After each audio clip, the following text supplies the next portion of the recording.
Hey hey, bienvenue dans cette vidéo, on parle second degré et en fait mon idée c'était de faire un bilan complet sur tout ce qu'on a vu jusqu'à maintenant, étude de fonction. Étude complète de la fonction f de x égale moins 2x carré plus 4x plus 6. Alors on commence par faire quoi? Déjà quand je vous demande l'étude complète je pense à quoi? Là c'est vraiment pas un exercice, hein, c'est à moi de détailler ce qu'on va voir. On va parler de la nature de la fonction, on va étudier ses variations.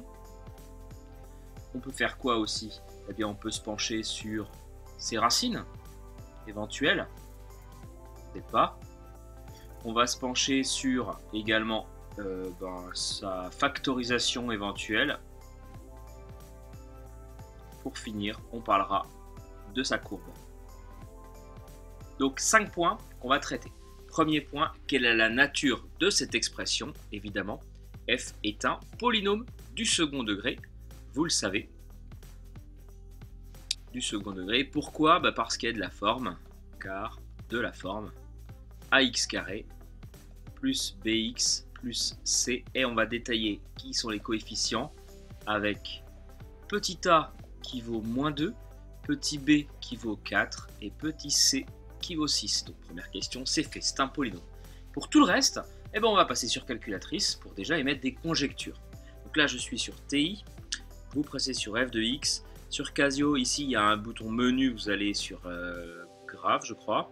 Donc, vous trouverez le menu un peu similaire. Je vais taper ma fonction. Alors, le moins du moins 2, c'est pas celui-là, c'est celui-là. Moins 2, x au carré. Je vous engage à faire de même sur votre calculatrice. Plus 4x plus 6. Voilà ma fonction. J'entre, graphe ici. Voilà, donc les variations, je peux dire quoi? Elle a un maximum, c'est-à-dire qu'elle est déjà croissante puis décroissante. On va y revenir. On va pouvoir parler de l'abscisse du maximum, ça a l'air d'être aux alentours de 1. Et puis qu'est-ce qui vaut ce maximum? 1, 2, 3, 4, 5, 6, 7, 8 ou aux alentours de 8. Les racines éventuelles, on voit qu'a priori il y en a 2.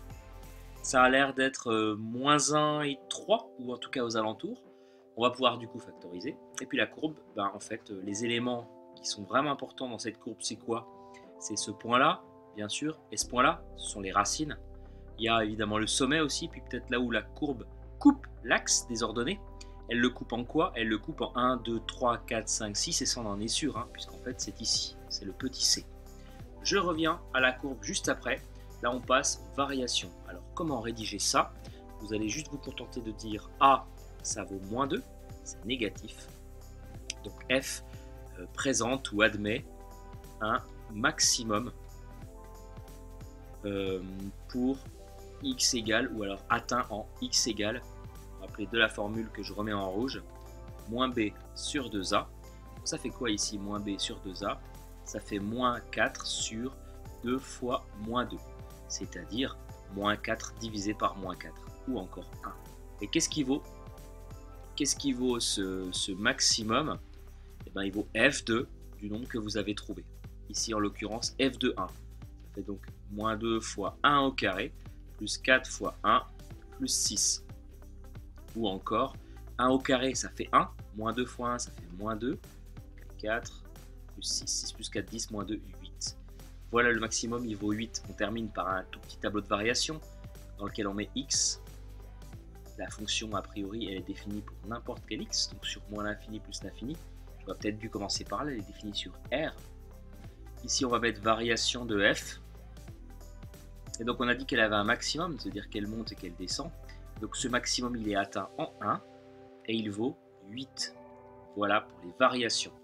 On peut même conclure, f est croissante. Sur quel intervalle elle est croissante? Sur moins l'infini 1. Et puis f est décroissante. On va dire ça qu'elle a un maximum. Sur 1 plus l'infini. Voilà pour les variations. Les racines. Comment ça fonctionne? A priori, il y en a deux, on l'a visualisé. On va utiliser évidemment le discriminant delta. Donc on commence par le calculer. Delta, ça vaut quoi? Une formule, b carré moins 4ac, c'est-à-dire ici, le b, il vaut 4. 4 au carré, moins 4 fois moins 2, fois 6. Toujours delta. 4 au carré, ça fait 16. Moins multiplié par moins ça fait plus. Donc 4 fois 2, 8 et 8 fois 6, 48. 48 plus 16, ça fait 64. C'est positif 64. Donc ça veut dire qu'il y a 2 racines en effet, on en est sûr. Ces racines, elles sont réelles. Si vous pouvez penser à mettre le mot, c'est pas mal. Qu'est-ce qu'elles valent ces racines? Et bien la première formule, moins b plus racine de delta sur 2a. Et la deuxième, moins b moins racine de delta sur 2a. On a tendance à les appeler x1 et x2 de racines. Alors x1 déjà, ça donne quoi? Ça donne moins 4 plus racine de 64, qu'on aime plutôt bien, sur 2 fois moins 2. Moins 4 plus, la racine de 64 c'est pile 8, parce que 8 fois 8 ça fait 64, sur 2 fois moins 2 ça fait moins 4. Donc au final, 8, moins 4 plus 8 ou 8 moins 4 ça fait 4, première racine. Et la deuxième, je vais repartir de là, ça fait pas moins 4 plus 8, ça fait moins 4, moins 8 sur moins 4, c'est-à-dire moins 12 sur moins 4. Les moins vont s'en aller, 12 divisé par 4, ça fait 3. Donc les racines, c'est 1 et 3. Je vous remontre la calculatrice. On avait bien moins 1 et 3. Tout va bien. Et donc la factorisation, pour terminer, en tout cas la partie calcul, on peut factoriser. Donc factorisons votre fonction f qui était sous forme développée au départ, ici. Eh bien on peut la factoriser en écrivant f de x égale, on peut remettre la formule évidemment, hein, c'est pas du tout interdit, a facteur de x moins x1 facteur de x moins x2. Donc ça donne, le a en question c'est moins 2, pardon. Moins 2 facteur de x moins 1, pourquoi pas, facteur de x moins 3. Ou encore, voilà votre forme factorisée. On a bien un produit ici, on en a même encore un autre ici. Au passage, si on résolvait ça égale à 0, c'est un produit nul, donc on poserait la phrase, hein, un produit est nul si et seulement si un de ses facteurs est nul, et donc on trouverait x égale moins 1 ici, et puis x égale 3 ici. On retrouverait évidemment les racines qu'on a trouvées précédemment.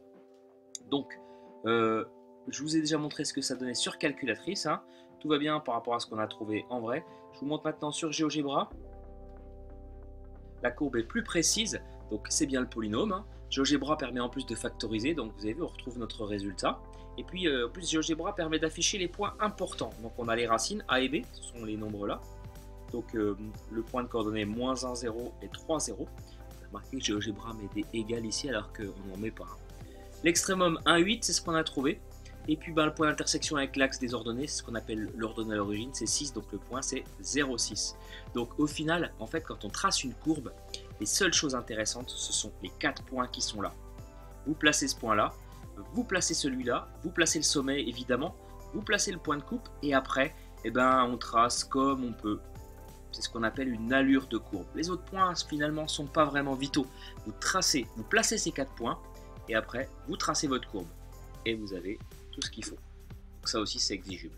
Bon bah voilà pour cette longue vidéo, mais il y a tout dedans. Il ne nous reste plus qu'à voir dans des exercices concrets comment on gère des polynômes du second degré. Autrement, eh bien, à bientôt pour une prochaine vidéo.